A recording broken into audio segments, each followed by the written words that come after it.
What is up, everybody? Welcome back to the channel. My name is Filip Latocha, and today we are talking about the Algonquin Founders Day 10K recap. Basically what happened during the race, what worked, what didn't, and the overall result, and how it's going to fit into the marathon training plan. So before we get into it, make sure you like the video, subscribe to the channel if you're already subscribed and watching this content. Thanks so much. Love you guys a lot.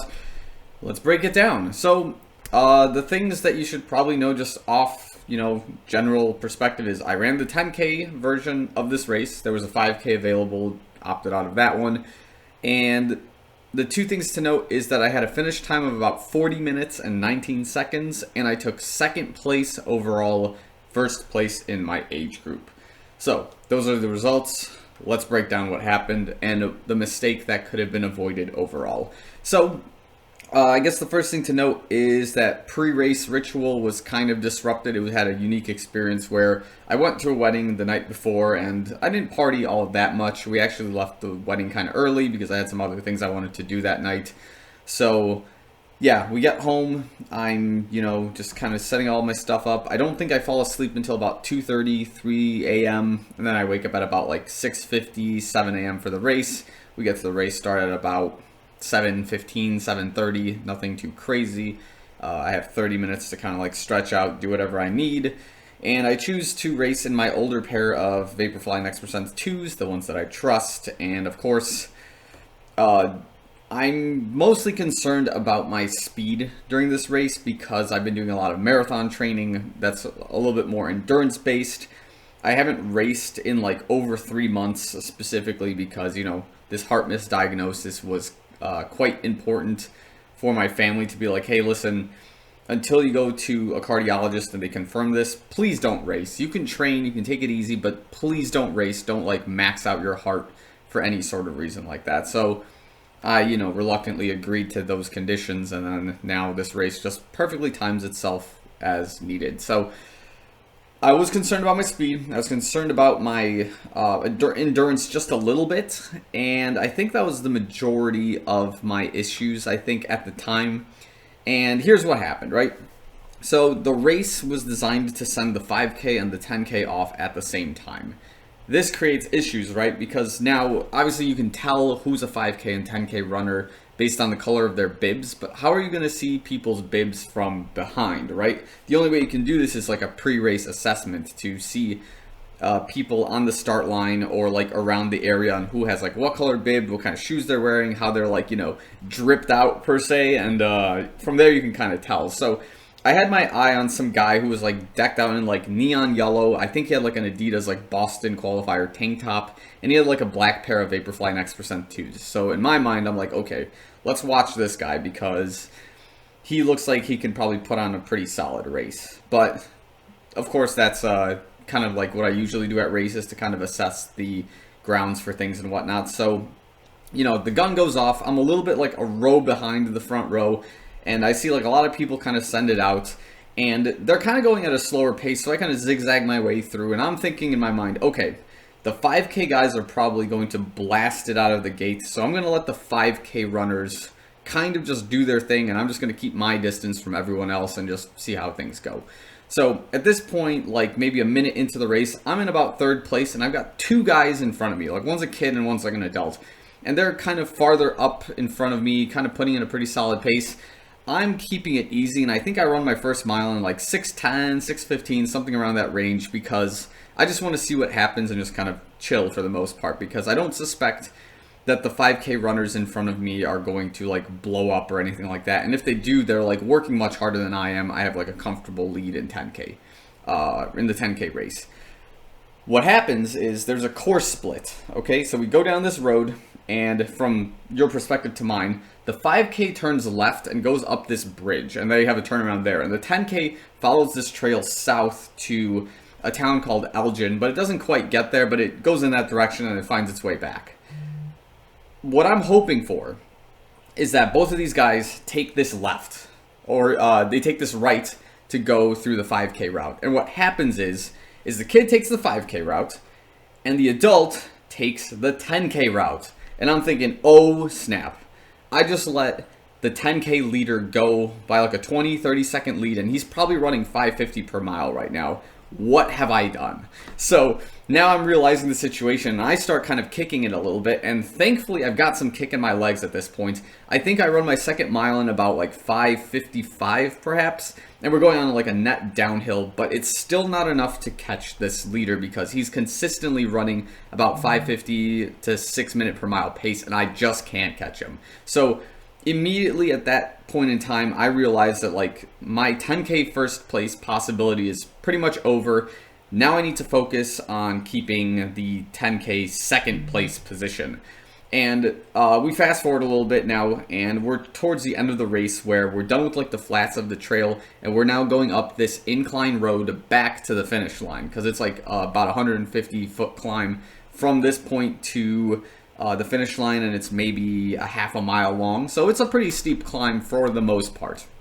Anyways, we're going, and like as we start the incline, like my stomach starts like getting really nauseous, and I'm pretty sure it's because the muscle groups that are associated with climbing rather than running on a flat start kicking in, and maybe because I had an empty stomach, or maybe I was dehydrated or nauseous or something like that, I feel like I'm going to start vomiting. So I like feel that cough, and I feel, you know, the saliva kind of building up in my mouth, and like I'm just trying to like prevent myself from spitting. I'm like holding my thumbs real tight so I can like prevent the gag reflex from kind of kicking in, and nothing's really working too well except for slowing down. So by the time we're at this hill section, I'm probably running like maybe 6:45, 6:50 per mile pace up this hill, and I look back every so often to see if this guy with the yellow tank top is behind me, because he's in third place, and by the time we hit the third or the first turnaround, he's at least 40 seconds behind me. So I'm just trying to make sure he didn't like catch up to me or anything like that.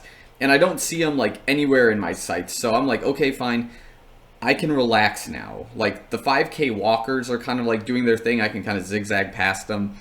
But I can chill up this incline comfortably. And when I get to the finish line, which is more flat, I can kind of just like go, you know, all out, and the rest will be history.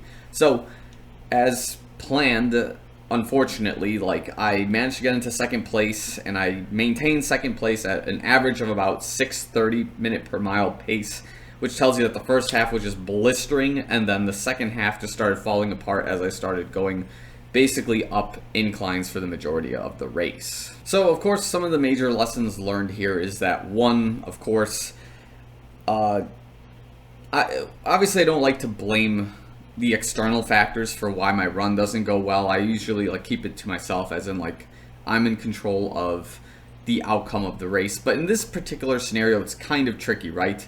Because like you can't tell who's in what race, and they send us all off at the same time, which makes it a very tricky race to begin with, right? Because you don't know as a 10K runner if you should be dead in front of the race or like keep some distance from 5K runners. So this is like one of those weird examples where I'm going to blame basically the race itself for being kind of tricky in that sense, and not knowing who's what kind of runner from the back necessarily. But okay, that's like the one thing there. The second lesson I think I've learned ultimately from this, that I forgot from the Run Through the Hills 5K I did like 3 months ago, is to try to get something in your stomach, like some kind of like maybe rice cake or some kind of carb, just pre-race, to like maybe an hour and a half before, just for it to like sit there and just keep, you know, your gut calm for the most part. So that's another thing I've been conscious of starting now, especially when I do like my workouts now. Just eat something 3 to 4 hours before, have like maybe a snack or something like that. If I do take caffeine, try to have a snack beforehand so it's not like nearly as intense of a sensation in your stomach. So keeping that in mind, because I'm now more conscious of the fact that like the nervousness and like the other nerves that kind of kick in while you're running do make my stomach feel like I'm gonna just, you know, hurl vomit, whether it's like the panic of the last mile or the nervousness or the excitement. I don't know what it is, but like I gotta be more conscious of it from this point forward.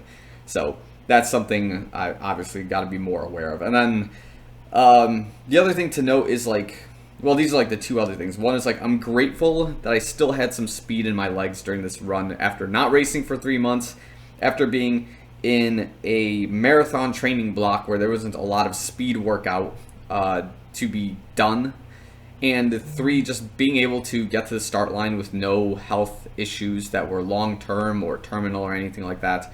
those are like the three things I could have asked for. So at the end of the day, I was just grateful that I could even race. I was grateful that I could take second place at the very least, first in my age group, and just really have a good time. It was a hot day, but you know what? I had fun. Like, part of the run club that I'm part of was there too, so some people came out to cheer us, some people came out to race. It was really overall just a fun time, and I don't think I could have asked for anything more than that in that weekend, and it was just fun. So that's kind of where it sits right now. You know, the 10K is done, it's over with, and the next race in our Chicago Marathon training block is going to be the Chicago Triathlon, which is like almost a little bit less than a month from now. Today is August 2nd as I'm filming this, and the race is on the 28th, so I've got some serious work I need to get done for the Chicago Triathlon, in addition to basically getting this mileage up, as this is going to be the 60-mile week once again, so we're building up distance once more, and then next week's going to be 70, and then apparently I'm going to be in Colorado when I have to run 75 miles a week, so that's going to hurt. But then I also have to include swimming and biking in this, so Colorado is just going to be hell.